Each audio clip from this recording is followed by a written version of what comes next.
میرا دل بدل دے، میرا دل بدل دے، میرا دل بدل دے۔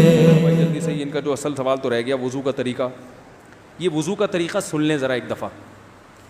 وضو تو سب کو ہی کرنا آتا ہے، لیکن جو صحیح پراپر سنت طریقہ ہے نا اس سے لوگ وضو نہیں کرتے۔ نماز کا طریقہ تو بڑا لمبا ہے، اب وہ تو پوری کر کے دکھانا پڑے گا نا، تو وہ پھر کسی اور وقت انشاءاللہ۔ وضو میں جو ہے نا لوگ کیا کرتے ہیں، بہت زیادہ ہو گیا ہے، چھوٹے بچوں کا اور بڑوں کا لحاظ، یعنی تھوک اور ناک وغیرہ کپڑوں میں بدن پہ لگ جائے تو پاک ہوتے ہیں، نہ پاک ہوتے ہیں۔ اگر نماز پڑھنے بلی اگر پاؤں چاٹنا شروع کر دے تو پاک رہے گا، بلی کا جھوٹا پاک ہے۔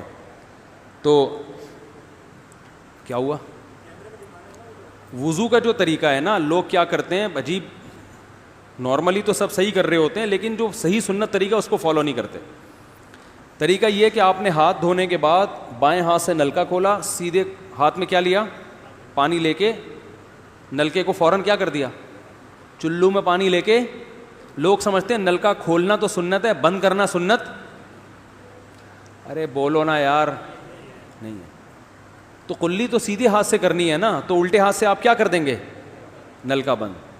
کیونکہ نبی صلی اللہ علیہ وسلم جب لوٹے سے پانی نکالتے تھے تو چلو میں پانی لے کے لوٹے کو سیدھا کر دیتے تھے، یہ نہیں کرتے تھے کہ لوٹے سے لوٹا اسی کیفیت میں اور پانی بہتا چلا جا رہا ہے۔ تو آپ نے نلکے کو لیفٹ ہاتھ سے کھولا اور چلو میں پانی لیا اور فوراً نلکے کو کیا کر دیا، بہت زور سے بھی بند نہ کریں، اس کا واشر خراب ہو جاتا ہے، بس آرام سے بند کر دیا۔ کیونکہ وہمی ہوں گے نا، وہ یوں کر کے کرتے رہیں گے، نلکے توڑ دیتے ہیں کہ بھئی ایک قطرہ بھی ضائع ہو گیا تو قیامت کے دن کہیں جہنم میں نہ پھینک دیں ہمیں، اس لیے پورے کوئی نمی بھی نہ آئے، تو تھوڑا سا بند کر دیں، ایک آدھ قطرہ ٹپکنے سے کچھ نہیں ہوتا۔ یہ لیا آپ نے، منہ میں قلی کی، مسواک کی، مسواک نہیں ہے تو انگلی سے دانت صاف کیے، غرارہ بھی کیا اگر روزہ نہیں ہے، ٹھیک ہے۔ پھر نلکا کھولا، پھر بند کیا، پھر کلی، اس طرح۔ پھر نلکا کھول کے دائیں ہاتھ میں پانی لیا، ناک میں نرم حصے تک پانی پہنچا کے اچھی طرح ناک کو صاف، اور نلکا پہلے وہ ویسے ہی بند ہو چکا ہے، اب ناک کو اچھی طرح صاف کریں سامنے والے کا خیال کر کے۔ آئی بات سامنے، سامنے تو یہ نہیں ہوتا، وہ ہوتا ہے سامنے، اس کا زیادہ خیال کرنا پڑتا ہے، کیونکہ بس زیادہ تفصیل میں نہیں جاتا ہوں۔ تو چھوٹی انگلی سے اچھی طرح ناک کو صاف کیا، اس کی رطوبتیں نکالی، ٹھیک ہے۔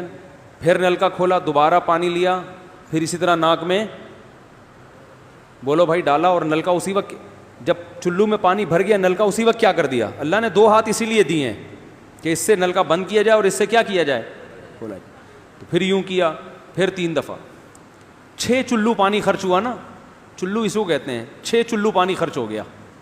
پھر آپ نے کیا کیا، نلکا کھولا لیفٹ ہاتھ سے، جو اصل طریقہ ہے وہ تو یہ ہے، سیدھے ہاتھ میں پانی لے کے نلکا بند کیا اور سیدھے ہاتھ سے پانی پیشانی پہ ڈال کے دونوں ہاتھوں سے پھیلا لیا،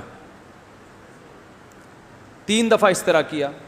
اس پہ عمل نہیں ہوتا تو پھر اتنا کر لو کہ دونوں ہاتھوں پہ کیا لے لو، نلکا کھول کے پانی لے کے پیشانی پہ ڈالو اور فوراً نلکا کیا کر دو، بند کر دو، اور پھر ہاتھوں سے اچھی طرح اس کو ملو۔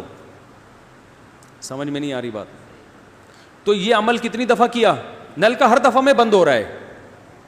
ہمارے ہاں جس ٹائم پہ نلکا کھلتا ہے تو جب تک وضو مکمل نہیں ہو جاتا بند ہونے کا نام نہیں لیتا۔ 3 دفعہ آپ نے منہ اچھی طرح دھو لیا، داڑھی ہے تو اس میں کیا کر لیا، بڑی داڑھی ہے، میری داڑھی ایسی میں تو چلو سے پوری داڑھی دھو لیتا ہوں، چھوٹی سی داڑھی ہے تو داڑھی میں خلال کر لیا آپ نے۔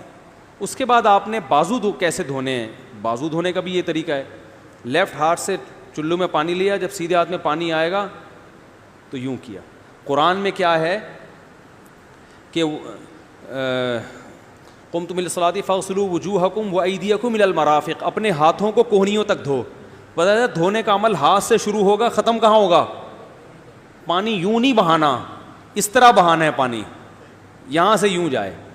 اور اس میں فائدہ یہ ہوتا ہے کہ بالوں کا جو رخ ہے نا نیچے کی طرف ہوتا ہے، جب پانی اپوزٹ سائڈ میں جاتا ہے تو اسکن اچھی طرح گیلی ہو جاتی ہے، سمجھ رہے ہو؟ تو آپ نے یوں لیا اور ہاتھ سے اچھی طرح ملا، اس کو ملنے پہ زیادہ زور لگانا ہے، ہم پانی پہ زیادہ زور لگا رہے ہوتے ہیں۔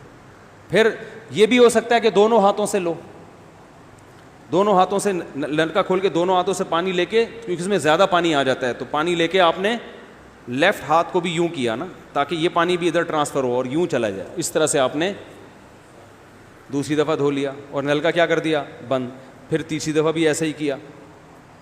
یہ جو ہوتا ہے نا یوں یوں یوں کر کے رگڑے لگا رہے ہیں نلکے کے نیچے ایسے, یہ نہیں ہوتا, یہ سنت طریقہ نہیں ہے. نبی جس برتن سے وضو کرتے تھے تو اس طرح چلو میں پانی لے کے اس طرح وضو کیا کرتے تھے, غسل اسی طرح ہو جاتا تھا.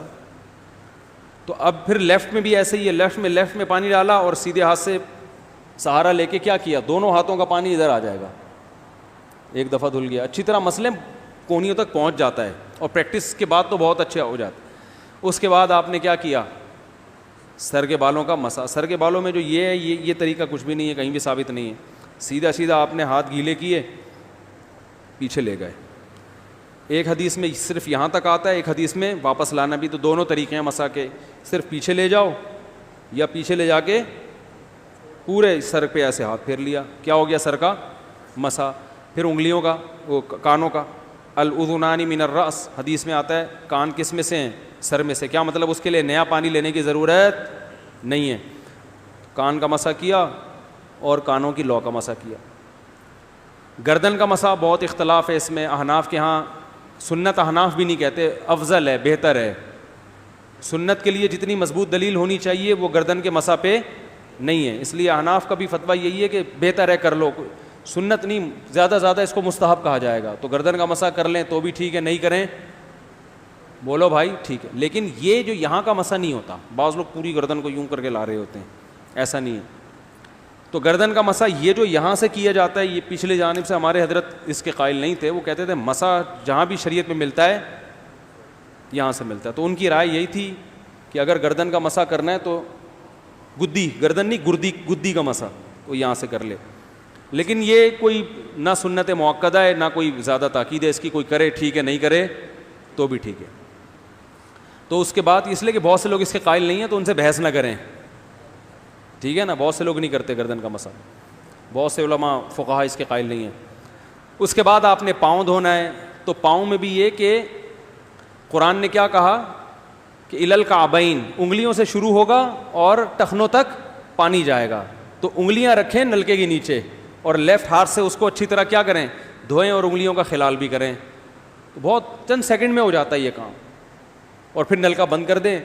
پھر دوسرا پاؤں سیدھے ہاتھ سے نلکا کھولا, سیدھا ہاتھ نلکے پہ رکھیں اور الٹے ہاتھ سے پاؤں دھوتے رہیں, جیسے ہی دھل جائے. تو میرا خیال ہے ایک مگا پانی بمشکل استعمال ہوتا ہے, ایک مگا جو ہوتا ہے نا نہانے والا. لیکن آج اگر جو لوگ وضو کر رہے ہیں نا, ان کا پانی اگر آپ دیکھ لو تو بالٹیوں کی بالٹیاں خرچ کر رہے ہوتے ہیں, اور معذرت کے ساتھ کم بختوں کا وضو پھر بھی نہیں ہوتا. پھر بھی ان کو شک ہوتا ہے کہیں کوئی جگہ خشک نہ رہ گئی ہو. تو وہمی نہ بنے, اس طریقے سے وضو کریں, یہ سنت طریقہ ہے. اور قرآن میں بیان بھی یہی کیا کہ یہاں سے شروع کرو یہاں تک لے کے جاؤ. کافی ہو گیا میرا خیال ہے. اللہ تعالیٰ سمجھنے کی, عمل کرنے کی توفیق عطا فرمائے. وما علینا الا